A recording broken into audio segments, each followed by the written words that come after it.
नमस्कार दोस्तों, स्वागत है आपका आपके अपने YouTube channel RBSC online classes में। अपन बात कर रहे थे महत्वपूर्ण प्रश्नों की एक शानदार सीरीज चैप्टर वाइज, जिसके अंदर अपने साइंस के 3 जो महत्वपूर्ण चैप्टर हैं, पहला, दूसरा, तीसरा, हमने डिस्कस कर लिया है। आज अपन बात करेंगे हमारा जो चौथा चैप्टर है, वो बहुत ज्यादा स्टूडेंट्स को दिक्कत कर रहा है। तो आपको ये जो पर्सन बताए जा रहे हैं, आप इनका भी अच्छे से अध्ययन कर लेते हो तो निश्चित तौर पे एग्जाम में इनमें से आपको पर्सन देखने को मिलेगा और आप इसमें चैप्टर में पूरे में से पूरे नंबर निकाल सकते हैं। तो हम ब्लूप्रिंट के हिसाब से पढ़ेंगे ऑब्जेक्टिव टाइप में आपके इसमें ज्यादा चांसेस जो है खालिस्तान आने के हैं, तो अपन खालिस्तान को भी डिस्कस करेंगे और साथ में अति लघुतरात्मक और लघुतरात्मक पर्सन दोनों ही हैं, वो डिस्कस करने वाले हैं। तो बहुत ध्यान से देखिएगा, चैप्टर के अंदर दो नंबर के पर्सन आने वाले हैं, तो अच्छे से वो भी देखिएगा। अति लघुतरात्मक पर्सन आने वाला है और खालिस्तान भी आने वाला है, तो उसको अच्छे से देखिएगा। हम इसी तरह से इस चैप्टर में डिस्कस करेंगे, तो आप इस वीडियो को पूरा ध्यान से देखेंगे तो निश्चित तौर पे एग्जाम में इनमें से आपको पर्सन देखने को जरूर मिलेगा। चलिए हम बात करते हैं, हमारा जो चौथा चैप्टर है कार्बन और इसके यौगिक, उसमें महत्वपूर्ण पर्सन कौन से हैं। सबसे पहले अपन ऑब्जेक्टिव टाइप के पर्सन देखते हैं। तो सबसे पहला जो हमारा पर्सन है वो दिया हुआ है आपको, सीएनजी का प्रमुख घटक कौन सा है। सीएनजी का प्रमुख घटक यानी सीएनजी के अंदर सबसे महत्वपूर्ण घटक कौन सा है, यानी उसके अंदर कौन सी गैस होती है, मैथेन होती है, एथेन, ब्यूटेन या ऑक्सीजन। तो इसका हम आंसर की बात करें तो सबसे महत्वपूर्ण है, मुख्य घटक जो है वो मैथेन है। यानी महत्वपूर्ण जो सबसे मेन पार्ट होता है वो मैथेन का होता है। अधिकतम जो पार्ट होता है वो मैथेन का होता है सीएनजी के अंदर। एल्कीन का सामान्य सूत्र है, एल्कीन यानी डबल बंध, दो बंध जिसमें आते हैं वो एल्कीन होता है, और एल्कीन का सामान्य सूत्र होता है CnH2n। CnH2n एल्कीन का सामान्य सूत्र होता है।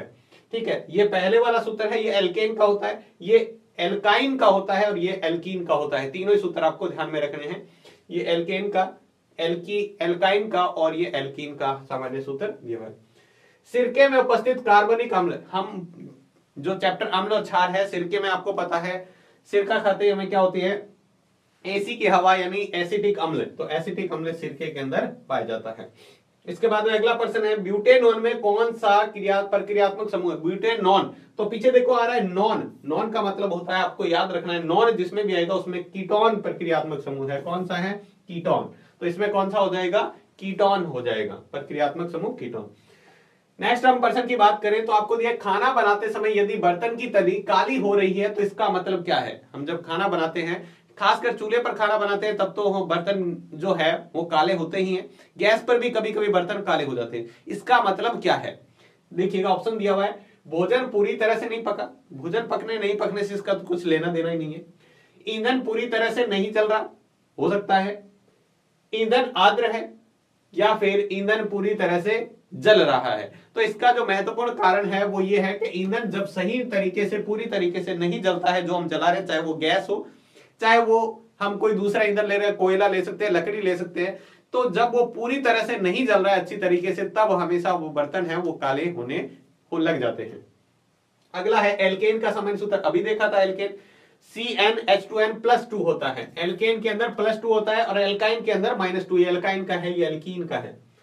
एल्काइन का सामान्य सूत्र, एल्काइन में -2 होता है, तो ये -2 वाला ये रहा, CnH2n-2 होता है।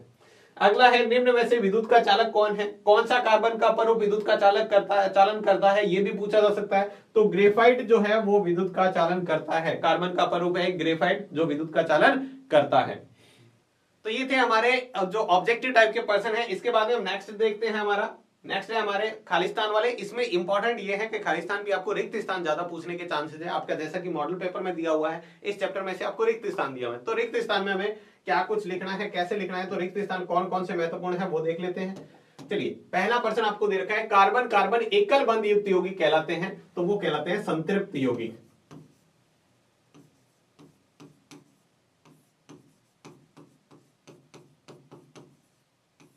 कौन से कहलाते हैं, संतृप्त यौगिक। दूसरा हमारा पर्सन है, वो दे रखा है, कार्बन परमाणु की ज्यामिति कैसी होती है, चतुष्फलकीय। कैसी होती है,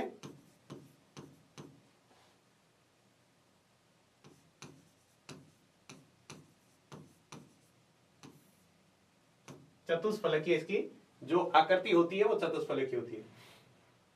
कार्बन के अपर रूप में मुक्त या स्वतंत्र इलेक्ट्रॉन पाए जाते हैं। कौन से अपर रूप में, ग्रेफाइट में। जिसके कारण वो क्या करता है, विद्युत का चालन करता है। तो कार्बन का कौन सा अपर रूप है जिसमें मुक्त इलेक्ट्रॉन पाए जाते हैं, तो वो होता है ग्रेफाइट। कौन सा है, ग्रेफाइट। कार्बन की संयोजकता कितनी होती है, कार्बन की संयोजकता होती है 4। कितनी होती है, 4। अगला है, दो परमाणुओं के बीच एक इलेक्ट्रॉन युग्म की साझेदारी से बने बंध को कहते हैं, तो क्या कहते हैं, सहसंयोजक बंध।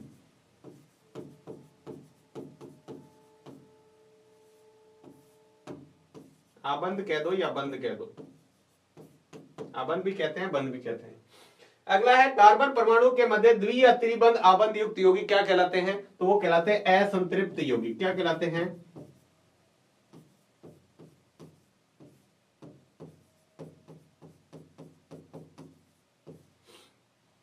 असंतृप्त यौगिक कहलाते हैं। इसके बाद में खालिस्तान के बाद में हम देखते हैं हमारे जो अति लघुतरात्मक पर्सन है उसको देखते हैं। रिक्त स्थान आपको बहुत महत्वपूर्ण है, अच्छे से इनको तैयार कीजिएगा। अगला जो हमारा महत्वपूर्ण पर्सन टाइप रहने वाला है वो हमारा है अति लघुतरात्मक पर्सन। एक एक नंबर का जो पर्सन आने वाला है, सबसे पहले है एलपीजी का पूरा नाम। तो एलपीजी का पूरा नाम होता है, एलपीजी का हिंदी में नाम होता है द्रवित पेट्रोलियम गैस। एलपीजी यानी द्रवित पेट्रोलियम गैस।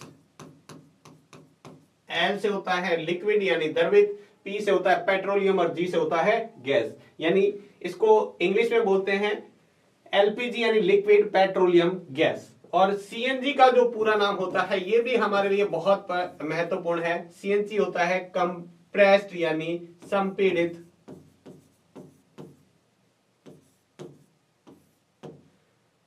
प्राकृतिक गैस। कंप्रेस्ड नेचुरल गैस, प्राकृतिक गैस। क्या नाम होता है सीएनजी का, संपीड़ित प्राकृतिक गैस, इसका पूरा नाम होता है सीएनजी का। अगला है, वनस्पति तेल से वनस्पति घी बनाने में उत्प्रेरक का उपयोग किया जाता है। कौन से उत्प्रेरक का उपयोग किया जाता है, वनस्पति तेल से वनस्पति घी बनाने में हम निकल उत्प्रेरक का उपयोग करते हैं। निकेल कह दो या निकल धातु है उसका उपयोग करते हैं, निकल उत्प्रेरक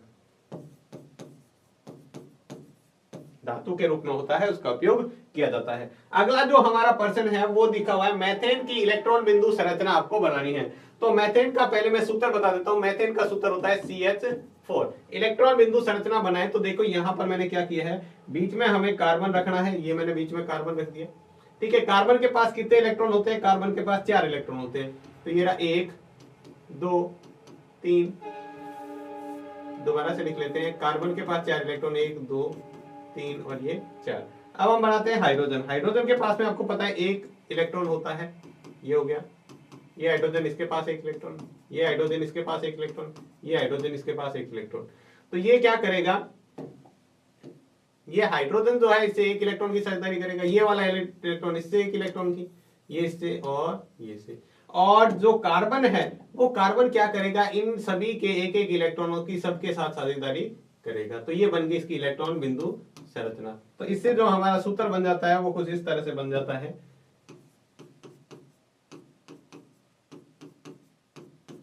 जिसको हम क्या लिखते हैं, CH4 लिख देते हैं। ये इलेक्ट्रॉन बिंदु संरचना होगी। इसी तरह आपको कहा है एथेन की, एथेन क्या सूत्र होता है, एथेन का जो हमारा सूत्र होता है वो होता है C2H5, सॉरी, या इसको ऐसे लिख सकते हैं CH3, ये CH3, C2,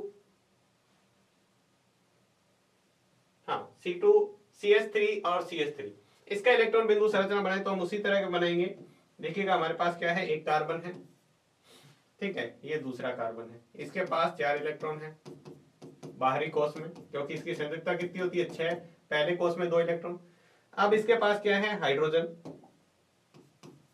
इस हाइड्रोजन के पास इलेक्ट्रॉन, इस हाइड्रोजन के पास, इस हाइड्रोजन के पास 1 इलेक्ट्रॉन, इस हाइड्रोजन के पास,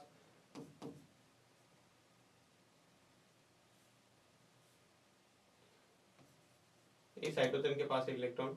तो इस तरह से क्या है, सबके पास 1 इलेक्ट्रॉन होता है। ठीक है, अब ये क्या करेगा आपको पता है, जैसा कि ये हाइड्रोजन तो 1 इलेक्ट्रॉन से साझेदारी कर लेंगे इसे, ठीक है, इसे सभी ने इस तरह से।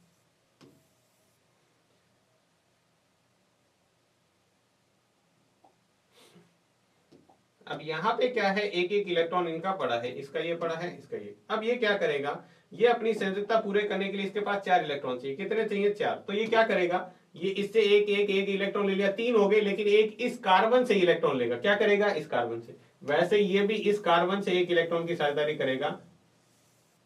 ठीक है, यहाँ पे एक और यहाँ पर इसका बंधा है। तो इस तरह से सारे हाइड्रोजन इससे साझेदारी कर लेते हैं और जो फॉर्मूला बनता है वो इस तरह से बनता है। यहाँ इसके साथ हाइड्रोजन ये बंद बन गया, यहाँ से आ जाएगा यहाँ पे, और इसका सूत्र बनता है C2H6 लिख सकते हो या CH3CH3 ऐसा भी लिख सकते हो। इसी तरह आपको एथीन की बनानी है तो एथीन का सूत्र होता है CH2 डबल बॉन्ड CH2। ये आपको खुद बनाना है। यहां से देखिएगा कार्बन 2 कार्बन के साथ क्या करेगा? साझेदारी करेगा। ये आपको खुद बना के देखना है। एथीन का बहुत महत्वपूर्ण है, एथीन का बहुत महत्वपूर्ण है। देखिएगा ये 4, ये दूसरा कार्बन है। ठीक है, मैं यहाँ पे बना देता हूं एक छोटा सा।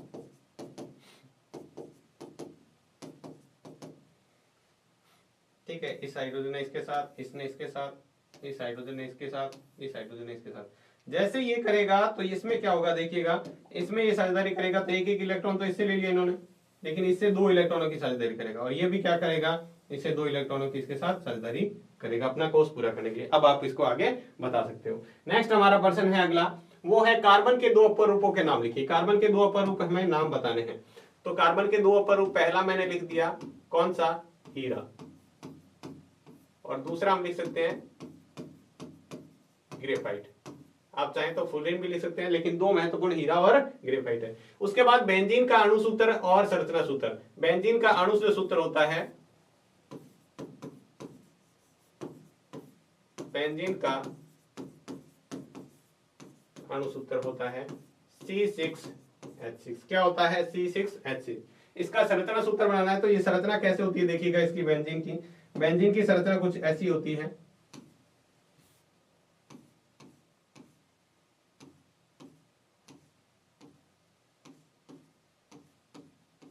इस तरह से, और यहां पर क्या होता है? डबल बॉन्ड, ये। ठीक है, और बाकी सबके साथ एक एक हाइड्रोजन यहाँ पर जुड़ा हुआ होता है। यहाँ इसके साथ एक और हाइड्रोजन मैं इधर दिखा रहा हूँ, यहाँ आप नीचे दिखा दीजिएगा, इसको नीचे ऐसे बना सकते हैं। ठीक है, तो एक एक साझेदारी, तो ये इसका सूत्र होता है, ये इसका संरचना सूत्र हो गया। साइक्लोहेक्सेन का अणु सूत्र और संरचना सूत्र। पहले हम साइक्लोहेक्सेन का अणु सूत्र, साइक्लो का मतलब क्या होता है? साइकिल जैसी संरचना। हेक्सेन का मतलब कितने? 6 कार्बन होंगे इसके अंदर। कितने कार्बन? 6 कार्बन।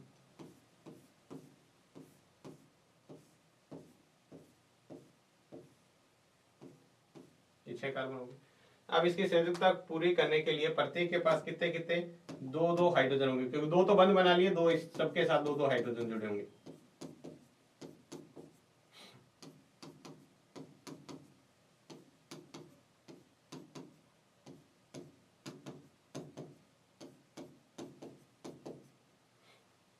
ठीक है, तो इसका अणु जो सूत्र हो जाएगा, अणु सूत्र क्या है इसका वो देख लेते हैं। साइक्लोहेक्सेन का कितने कार्बन है? 6 कार्बन, तो H6। हाइड्रोजन कितने हैं? सबके साथ 2 यानी H12। ये साइक्लोहेक्सेन का, ये हो गया इसका अणु सूत्र, ये हो गया इसका संरचना सूत्र।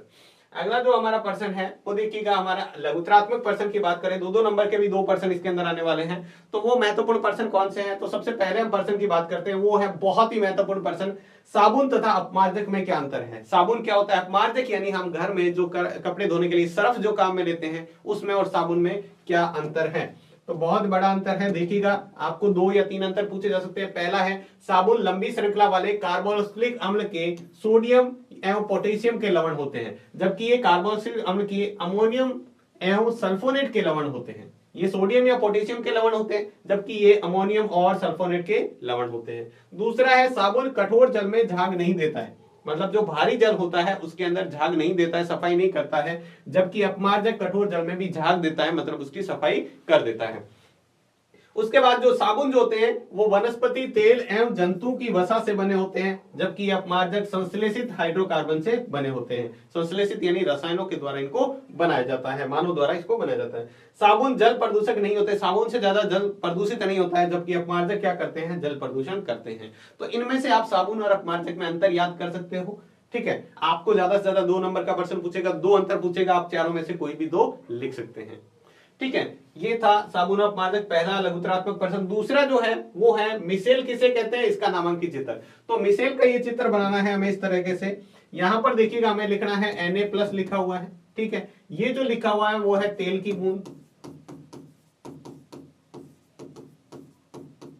ये जो बीच में है वो तेल की बूंद है, बाकी ये सारे जो बाहर वाला गोल वाला ऐसा दिख रहा है ये सारे Na+ हैं।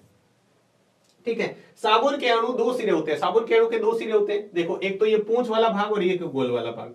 ठीक है, जिसमें एक सिरा जल के विलय होता है, एक सिरा तो जल में विलय होता है, जो बाहर वाला भाग है ये जल में विलय होता है, और जो अंदर वाला भाग है जिसे जल रागी कहते हैं, जो जल में विलय होता है इसे जल रागी कहते हैं। और दूसरा सिरा हाइड्रोकार्बन में विलय होता है, ये अंदर वाला सिरा हाइड्रोकार्बन में विलय होता है, इसे जल विरागी कहते हैं। एक जल रागी होता है, एक जल विरागी होता है। ठीक है, इसका आयनिक सिरा जलरागी तथा जल के अंदर की ओर होता है, जबकि हाइड्रोनिक यानी पूंछ वाला सिरा बाहर की ओर होता है। इस संरचना को हम मिशेल कहते हैं। इस संरचना को हम क्या कहते हैं, मिशेल कहते हैं। जो आपका डायग्राम इस तरह से बना सकते हो आप। तेल बूंद बनानी, एक पूंछ बना के और बाहर गोले बना दो, इसको लिख दो Na+, और ये बीच में जो भाग है उसको तेल की बूंद आपको लिखना है।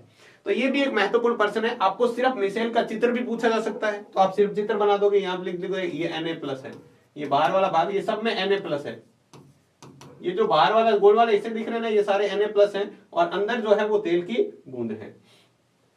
नेक्स्ट हमारा है अगला प्रश्न, निम्न यौगिकों के IUPAC नाम लिखने हैं। तो देखिएगा, नाम हमें इसके अच्छे से आप चैप्टर क्लियर करोगे तो वहां से आ जाएगा। यहाँ पे मैं बता देता हूँ शॉर्ट के अंदर। यहाँ पे देखो कितने कार्बन है, 1 2 3 कार्बन है, और साथ में एक हेलोजन जुड़ा हुआ है, ब्रोमाइड यहाँ पर जुड़ा हुआ है, तो इसको क्या नाम हो जाएगा,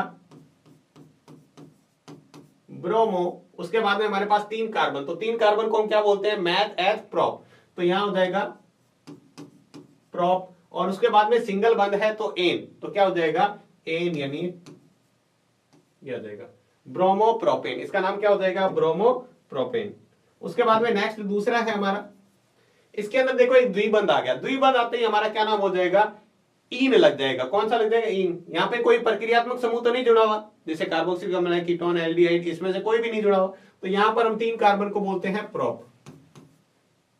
ठीक है, और द्विबंध के लिए हम इसमें लगाएंगे ईन, तो क्या नाम हो जाएगा, प्रोपीन। क्या हो जाएगा, प्रोपीन। इसमें देखो त्रिबंध आ गया, कार्बन कितने हैं, 4, प्रक्रियात्मक समूह जुड़ा हुआ नहीं, 4 कार्बन को हम बोलते हैं ब्यूट। क्या बोलते हैं, ब्यूट। और त्रिबंध होने के कारण हम इसमें लगाते हैं आइन, तो ब्यूटाइन। क्या नाम हो जाएगा, ब्यूटाइन। क्या हो जाएगा, ब्यूटाइन। अगला देखो, यहां पर प्रक्रियात्मक समूह जुड़ा हुआ है OH, OH मतलब एल्कोहल, जिसमें ऑल जुड़ता है लास्ट में, तो यहां पर 3 कार्बन को हम बोलते हैं, 3 कार्बन होता है प्रोप।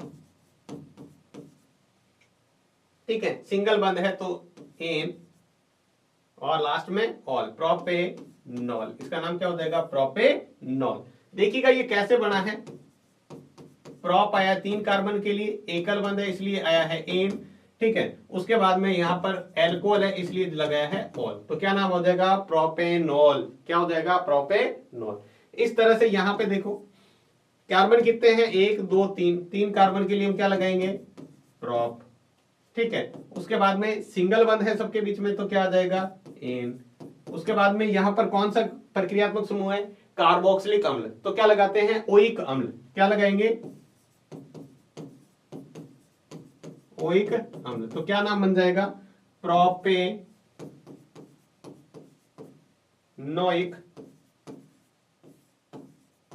अम्ल। क्या नाम हो जाएगा, प्रोपेनोइक अम्ल। या देखो प्रोप और एन, प्रोपेन ओइक यानी प्रोपेनोइक अम्ल, प्रोपेनोइक अम्ल। अगले में देखो फिर से है CH3 CO CH3, जब भी CO के बीच में आ जाएगा यहां पे तो ये कीटोन होता है। देखो ये एसिटिक अम्ल है, ये अल्कोहल है, ये कीटोन है। कार्बन कितने हैं, 3, तो कार्बन 3 के लिए हमने लगाया प्रोप। सिंगल बंद है इसलिए एन, सिंगल बंद है, कार्बन कार्बन के बीच में सिंगल बंद है।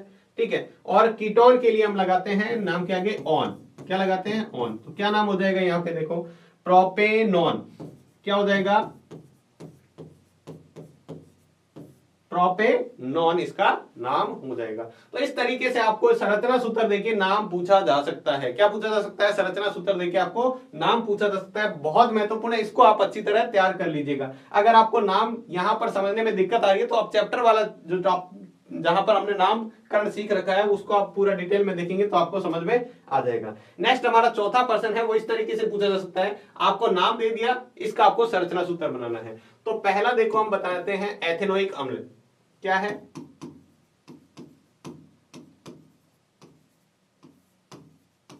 एथेनोइक अम्ल, ओइक अम्ल, यहाँ पे पीछे नाम क्या रहा है, ओइक अम्ल मतलब क्या है, एथेनोइक अम्ल यानी कार्बोक्सिलिक अम्ल जुड़ा है। एथेन को हम लिखते हैं CH3COOH, ये क्या हो गया एथेनोइक अम्ल। देखो दो कार्बन के लिए एथ सिंगल बंद है इसलिए एन, यहाँ पे ओइक अम्ल, एथेनोइक अम्ल, एथेनोइक अम्ल।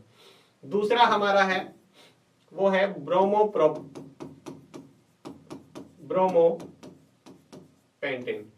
पेंटेन, यहाँ पे ब्रोमो तो हमेशा बाद में जुड़ेगा, पहले पेंट, पेंट यानी कितने कार्बन है 1 2 3 4 और 5, ठीक है। अब उसके बाद ब्रोमो, कहीं पर भी एक आप Br जोड़ दो, यहां जोड़ दो चाहे इस साइड में जोड़ दो। अब इसकी कार्बन की संयोजकता पूरी करनी है, आप इसमें क्या लगाकर, कार्बन लगाकर इसकी संयोजकता पूरी करनी है, सॉरी हाइड्रोजन, कार्बन की संयोजकता हाइड्रोजन द्वारा पूरी करनी है। इसको ऐसे भी लिख सकते हो, चाहे इसको ऐसे लिख दो,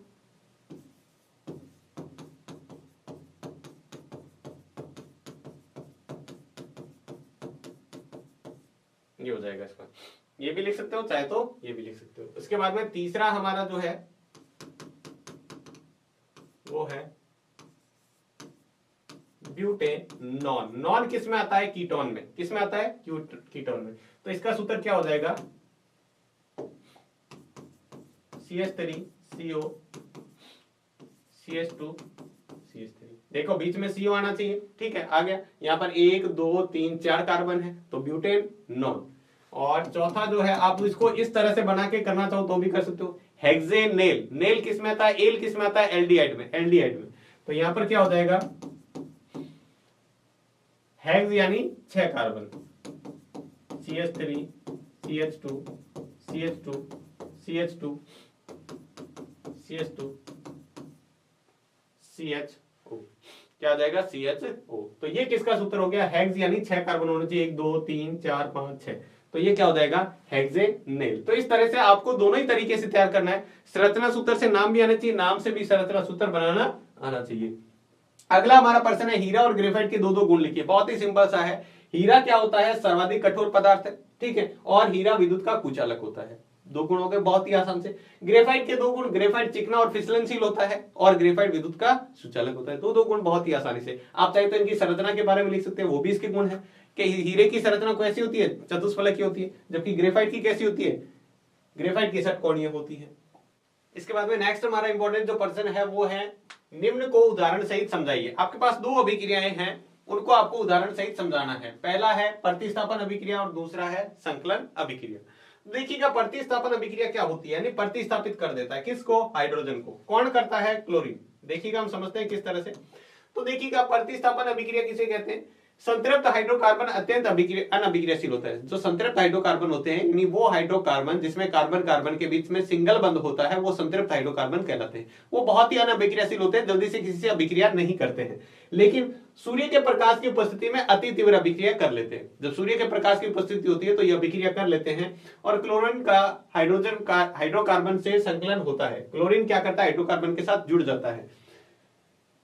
क्लोरीन एक एक करके हाइड्रोजन परमाणु को प्रतिस्थापित करती है और ये क्लोरीन क्या करता है, जैसे हाइड्रोकार्बन के साथ जुड़ेगा तो उसको क्या करेगा, एक एक हाइड्रोजन को वहां से रिमूव करता रहेगा, हटाता रहेगा, ठीक है। तो किस तरह से अभिक्रिया होती है, इस अभिक्रिया को प्रतिस्थापन अभिक्रिया कहते हैं। यानी क्लोरीन जो होता है हाइड्रोजन को प्रतिस्थापित करके वहां पर आ जाता है, इसलिए इसको प्रतिस्थापन अभिक्रिया कहते हैं। यहां पर देखिएगा मेथेन था, मेथेन ने क्लोरीन से अभिक्रिया की। यहां पर मेथेन ने क्या किया, दो क्लोरीन थे, यहाँ पे एक क्लोरीन ने तो HCl अम्ल बना दिया और दूसरे ने क्या किया, यहाँ से एक हाइड्रोजन निकाल दिया। पहले यहाँ पर 4 हाइड्रोजन थे, इसने क्लोरीन ने क्या किया, एक हाइड्रोजन यहाँ पे निकाल दिया। और ये जो अभिक्रिया होती है वो प्रकाश की उपस्थिति में, सूर्य के प्रकाश की उपस्थिति में होती है।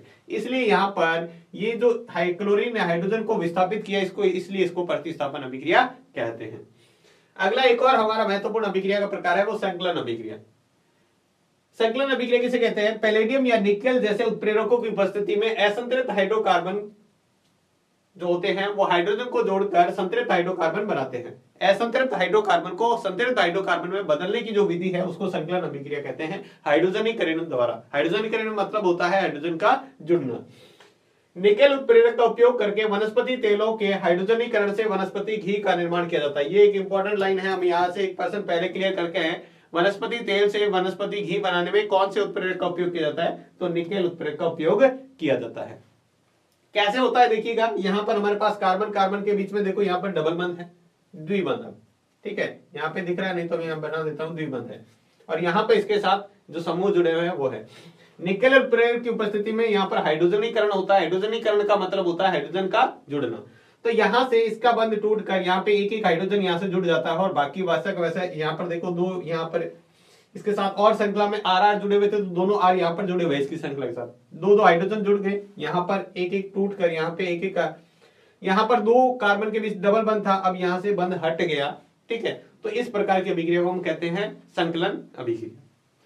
नेक्स्ट हमारा अंतिम जो पर्सन है इस पार्ट चैप्टर का, वो है हमारा महत्वपूर्ण पर्सन, वो है समजातीय श्रेणी क्या होती है, उदाहरण देकर समझाइए। समजातीय श्रेणी किसे कहते हैं?